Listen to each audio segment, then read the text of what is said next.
મુસ્લિમ સાથે લગ્ન કરવાથી હિન્દુ મહિલા મુસ્લિમ નથી બની જતી. દિલ્હી હાઈકોર્ટનું અવલોકન.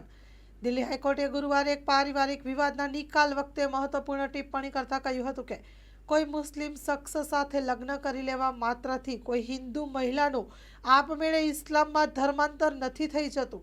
પરિવારની સંપત્તિમાં હિસ્સા માટે એક બહેને ગુહાર લગાવી હતી, જેની સુનાવણી દરમિયાન હાઈકોર્ટે આ ટિપ્પણી કરી હતી.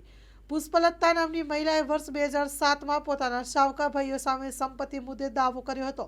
પુષ્પલતાનો દાવો હતો કે મારા પિતાની સંયુક્ત પરિવારની સંપત્તિનો હિસ્સો મને આપવામાં નથી આવ્યો. મારા સાવકા ભાઈઓ આ સંપત્તિને મારી મંજૂરી વગર જ વેચી રહ્યા છે. જ્યારે પુષ્પલતાના પિતાએ તેમના જ તેના સાવકા ભાઈઓએ એવો દાવો કર્યો હતો કે પુષ્પલતાએ બ્રિટનમાં એક પાકિસ્તાની મૂળના મુસ્લિમ સાથે લગ્ન કરી લીધા હોવાથી તે હવે હિન્દુ નથી રહી, માટે હિન્દુ વારસા કાયદા મુજબ તેને સંપત્તિમાં હિસ્સાનો કોઈ અધિકાર નથી રહ્યો.